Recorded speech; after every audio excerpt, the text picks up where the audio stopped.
Ladies and gentlemen, we welcome you to Great Moments with Mr. Lincoln.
This was the American dream, the prayer for the future.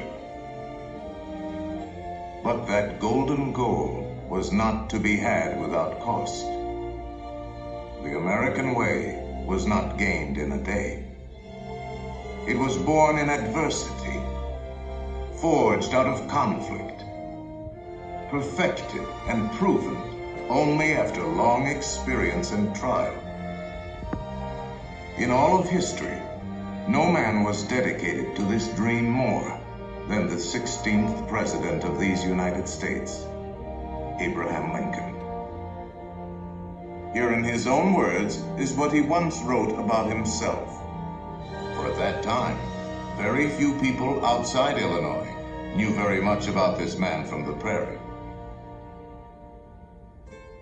I was born February 12th.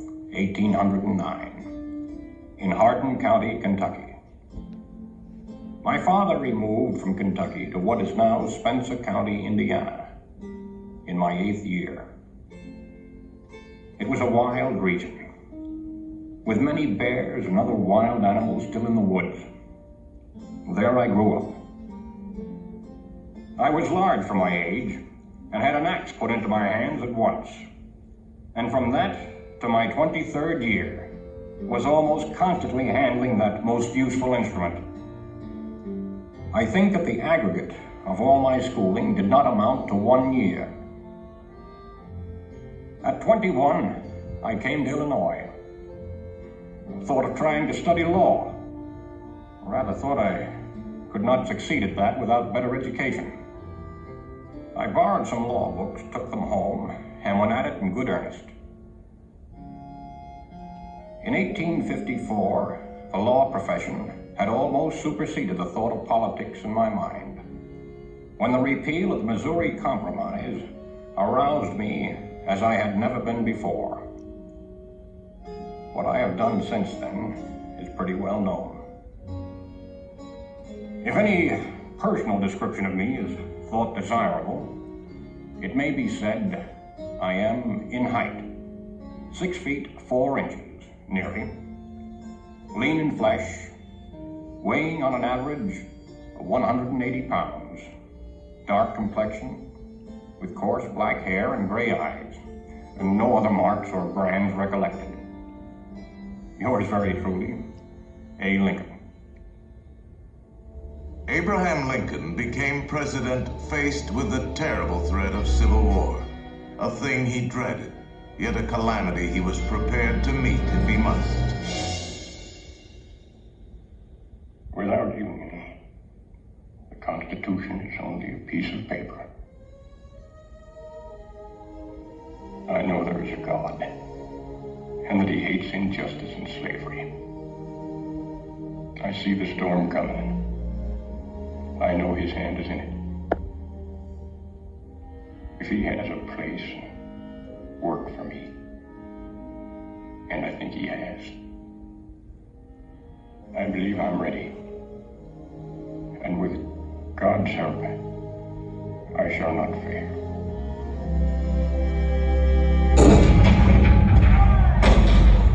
April 12, 1861, Fort Sumter, the capital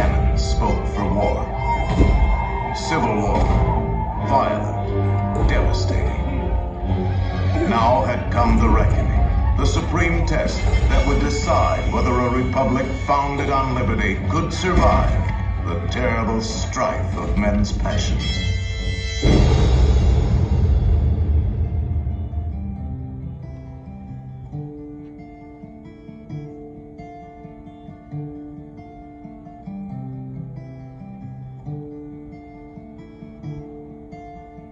Two brothers on their way, two brothers on their way, two brothers on their way, one wore blue and one wore gray. One wore blue and one wore gray, as they marched along their way. The fife and drum began to play, all on a beautiful morning.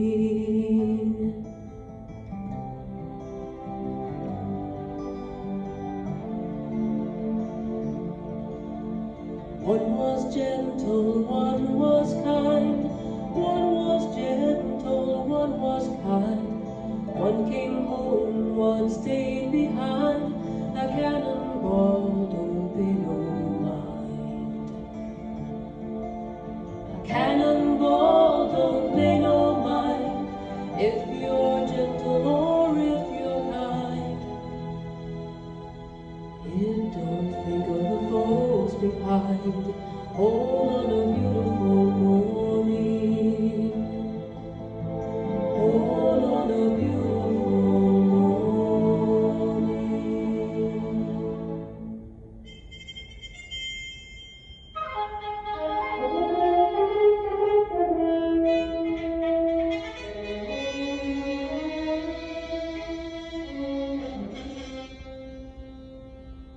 Fourscore and 7 years ago, our fathers brought forth on this continent a new nation, conceived in liberty and dedicated to the proposition that all men are created equal. Now we are engaged in a great civil war, testing whether that nation, or any nation so conceived and so dedicated, can long endure. 10 brief sentences. So simple, so direct. Abraham Lincoln had not expected his words to live beyond their temporary moment. But time and history would dictate otherwise. And so today, his Gettysburg Address is immortal, a rich and treasured part of our country's heritage.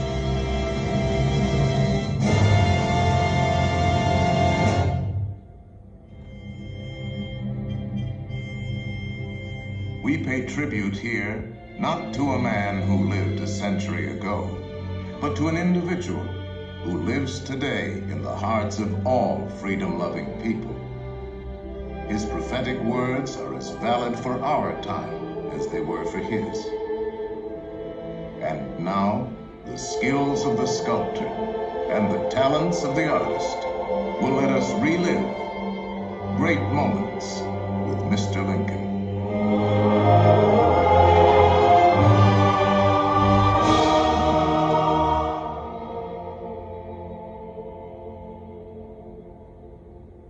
The world has never had a good definition of the word liberty.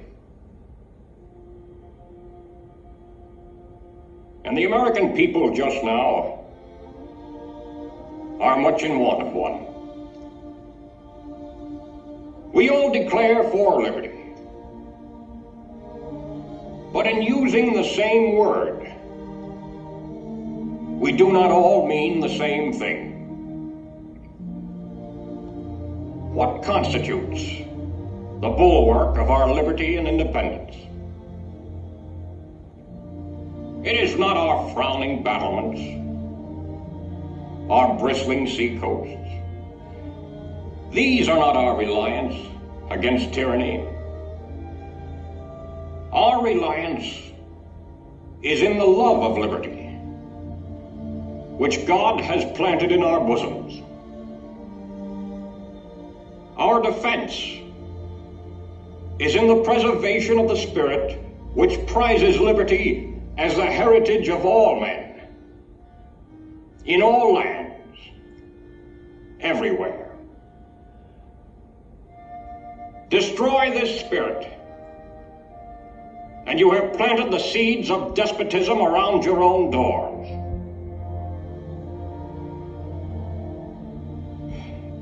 At what point shall we expect the approach of danger?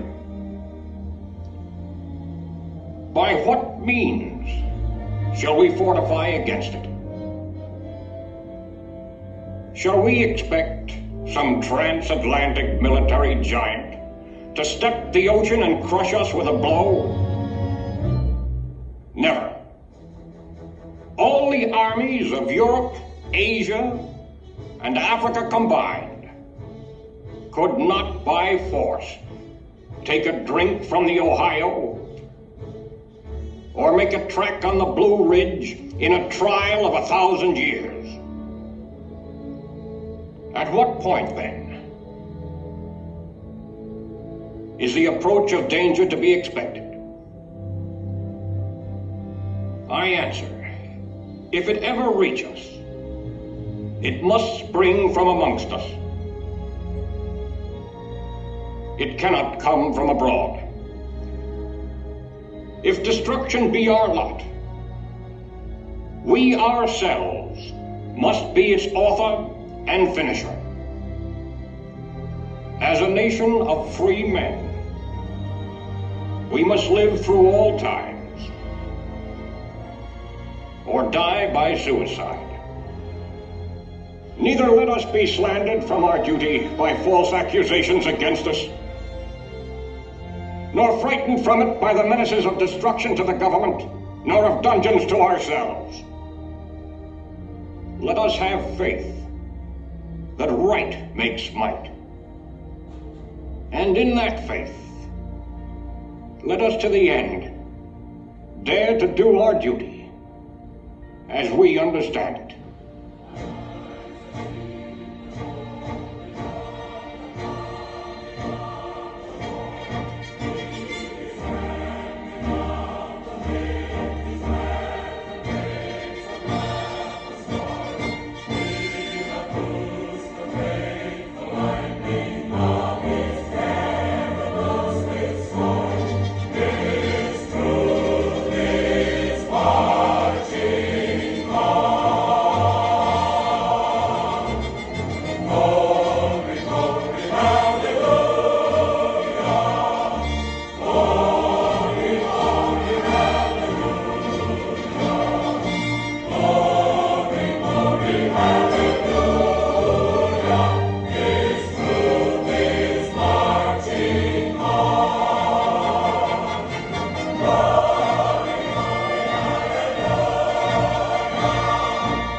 Birthday? What's his birthday? No. You don't remember his birthday? Huh? When was Lincoln born? February 12, 1809. Good job.